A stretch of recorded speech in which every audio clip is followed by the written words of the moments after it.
আসসালামু আলাইকুম রহমতুল্লাহি ওয়া বারাকাতুহু। আবার একটি ভিডিও আবার এই সোশ্যাল মিডিয়ায় আবার ভাসতে লেগেছে, আবার সেই সোশ্যাল মিডিয়াতে সেই ভিডিওটা এসে গেছে।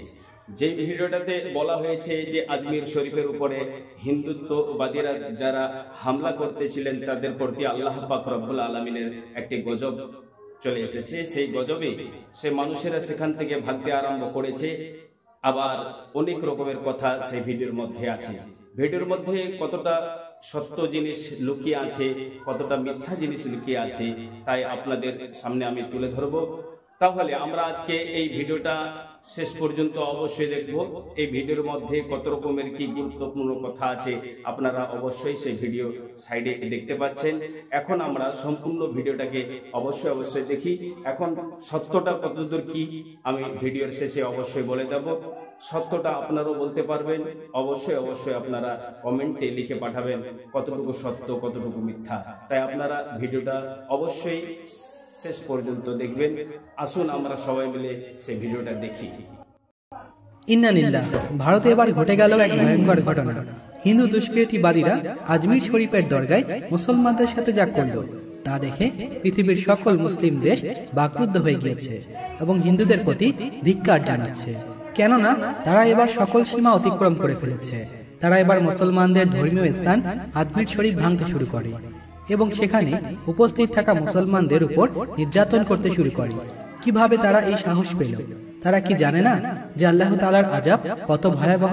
আর কি ভাবছেন আল্লাহ তাআলা কি এগুলো সহ্য করবেন? নিশ্চয়ই না, তা কখনোই হতে পারে না। তাই তো এবার মহান আল্লাহ তাআলার আযাবের নমুনা শুরু হয়ে গেছে ভারতে। আর যখনই হিন্দুত্ববাদী লোকেরা আজমির শরীফ ভাঙার চেষ্টা করলো, তখনই ভূগর্ভ থেকে বিশাল বড় দুটি অজগর সাপ সেই দুষ্কৃতী দলের উপরে তেড়ে ওঠে এবং তাদের উপর আক্রমণ শুরু করে। আর যা দেখে ভয়ে পালাতে শুরু করে কট্টরপন্থী হিন্দুরা। আর এই ভিডিওটি মুহূর্তেই সোশ্যাল মিডিয়ায় ব্যাপক ঝড় তোলে। তাই বিস্তারিত জানতে ভিডিওটি না টেনে একেবারে শেষ পর্যন্ত দেখতে থাকুন। বন্ধুরা, এই পৃথিবীতে আল্লাহ তাআলা মানুষকে প্রেরণ করেছেন তার ইবাদত বন্দেগী করার জন্য। যদিও তার কাছে একটাই মনোনীত ধর্ম, আর সেটি হলো ইসলাম। কিন্তু ইসলাম ধর্মের মানুষদেরকে বিভিন্ন ধর্মের মানুষজন এমনভাবে নির্যাতন করে যা সত্যি বাকরুদ্ধ হয়ে যাওয়ার মতো। কিন্তু এগুলোর পরেও আল্লাহ তাআলা সেই সব মানুষদের হেদায়েত দেওয়ার জন্য সময়ের অপেক্ষা করেন। কিন্তু যখনই সেই নাস্তিক ইহুদিরা সকল সীমানা অতিক্রম করে ফেলে, তখনই তো আল্লাহ তাআলা তার আযাব মাটিতে অবতীর্ণ করেন। ঠিক তেমনই সম্প্রতি ভারতে মুসলমান এবং হিন্দুদের দাঙ্গা ক্রমান্বয়ে বেড়ে উঠেছে। আর এই দাঙ্গার প্রধান কারণ আজমির শরীফ ভাঙ্গাকে কেন্দ্র করে। কেননা যুগ যুগ ধরে মুসলমানদের ধর্মীয় স্থান হিসাবে বিবেচিত এই আজমির শরীফ। কিন্তু এখন সম্প্রতি হিন্দু উগ্রবাদী লোকজন বলছে এই আজমির শরীফে যে জায়গায় অবস্থিত সেই জায়গায় নাকি পূর্বে তাদের রাম মন্দির ছিল। সেই মন্দিরকে ভেঙে নাকি মুসলমানরা এই ধর্মীয় স্থান তৈরি করেছে। আর এই দাবিকেই কেন্দ্র করে হাজার হাজার হিন্দুত্ববাদী লোকেরা তেড়ে উঠেছে মুসলমানদের উপর। যদিও ভারত হিন্দু প্রধান দেশ, তাই তো সেখানে মুসলমানদের রাজত্ব খুবই কম। হিন্দুরা যাকেই পায় তাকেই তারা অত্যাচার করে, আর মুসলমানদের দেখলে তো তারা কটু দৃষ্টিতে তাকিয়ে থাকে। এমনকি মসজিদের বাহিরে কাউকেই নামাজ পড়তে দেওয়া হয় না। সেই রাজ্যে যদি কেউ মসজিদের জায়গা না পেয়ে রাস্তায় নামাজ আদায় করে, তখন তাদের সাথে ঘটে নির্মম অত্যাচার। এমনকি তাদের সেখানে মারতে মারতে মেরে ফেলা হয়। আর এই সব দৃশ্য শুধু ভারতবর্ষেই নয়, বরং সকল মুসলিম প্রধান দেশ দেখেছে এবং তীব্র নিন্দা জানিয়েছে। কিন্তু এত কিছু হয়ে যাওয়ার পরেও হিন্দুরা চুপ করে বসে নেই। তারা একের পর এক দাঙ্গা ফাসাদ সৃষ্টি করছে মুসলমানদের সাথে। আর এখন তো তারা সকল সীমা অতিক্রম করে ফেলেছে। আর তাই তো তারা আজমির শরীফকে ভাঙতে উদ্ধত হয়েছে। আর এই জন্যই হাজার হাজার হিন্দুত্ববাদী মানুষেরা অস্ত্র নিয়ে আজমির শরীফের দিকে এগিয়ে যায়, যে তারা সেখান থেকে ভেঙে ফেলবে এবং সেখানে তারা রাম মন্দির পুনরায় নির্মাণ করবে। কিন্তু যখনই তারা সেখানে প্রবেশ করে এবং তখনই সেখানে উপস্থিত থাকা মুসলমানদের সাথে অনেক তর্ক বিতর্ক হয় এবং এক পর্যায়ে মারামারি শুরু হয়ে যায়।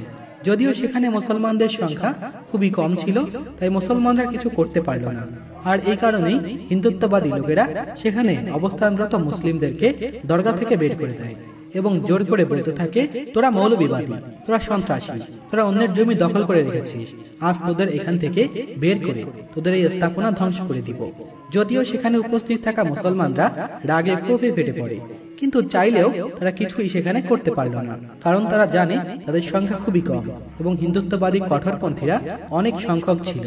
তাই তো তারা সেখানে চুপ করেই দাঁড়িয়েছিল এবং আল্লাহর কাছে প্রার্থনা করতে লাগলো যে হে আল্লাহ, আপনি আমাদের এই পবিত্র স্থাপনাকে হেফাজত করুন।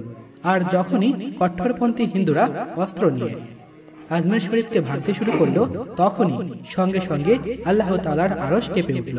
মুহূর্তেই মাটি থরথর করে কাঁপতে শুরু করলো, আর এমন একটা অবস্থায় মাটির ভূগর্ভ থেকে দুটি বড় সাপ বেরিয়ে এলো এবং এক এক করে তাদের আক্রমণ করতে থাকে। আর এই দৃশ্য দেখে সেখানে উপস্থিত থাকা উগ্রপন্থী হিন্দুত্ববাদী লোকেরা ভয়ে আতঙ্কে দিশেহারা হয়ে যায়। কি করবে না করবে কিছুই বুঝে উঠতে পারছিল না। এমনত অবস্থায় তাদের সেই সব অস্ত্র তারা সেখানেই ফেলে দ্রুত পালিয়ে যায় এবং দৌড়াতে দৌড়াতে অনেক হিন্দুত্ববাদী লোকেরা হোঁচটকে মাটিতে পড়ে যায়, যা দেখে মুসলমানরা আল্লাহ তাআলার শুকরিয়া আদায় করতে থাকে। তাই তো আল্লাহ তাআলা ইসলাম ধর্মের প্রত্যেকটি মানুষকেই ভালোবাসেন। তাদের আপদ বিপদে আল্লাহ তাআলা তাদের হেফাজত করেন। তাহলে আল্লাহ তাআলা কিভাবে চুপ করে বসে থাকতে পারেন? সঙ্গে সঙ্গেই তো আল্লাহ তাআলা আযাব পতিত করেন সেই সব বিধর্মীদের উপরে। কিন্তু কথা হলো, কেন এসব হিন্দুত্ববাদী লোকেরা হঠাৎ তেড়ে উঠল মুসলমানদের উপর? কি এর আসল কারণ? আর কেনই বা বর্তমান প্রেক্ষাপট একটি হাদিসের দিকেই ইঙ্গিত করছে, আর সেটি হলো গাজওয়াতুল হিন্দ। আসলে বন্ধুরা, হিন্দুরা যেটা দাবি করেছে সেটা আজমির শরীফের স্থানে নাকি আগে তাদের রাম মন্দির ছিল, কিন্তু আসলে এটা কতটুকু সত্য ইতিহাসের দিক। প্রিয় নাজরিন, আমার ভাই বোনেরা, আমরা এখন জানি যে সেই ভিডিওটা কতদূর সত্য কি। আমি তখন এই ভিডিওটা দেখার পরে আমি গুগলে সার্চ করলাম। গুগলে যখনই আমি সার্চ করে দেখছি যে এই ভিডিওগুলা তথ্য আমি পেলাম যখন আপনার লকডাউন হয়েছিল, তখন সেই সময় হিন্দুত্ববাদী হোক বা পুলিশ প্রশাসন হোক সমস্ত মানুষদেরকে মারপিট করছিলেন। কিছু সিন সেখান থেকে নেওয়া হয়েছে আর কিছু আজমির থেকে নেওয়া হয়েছে।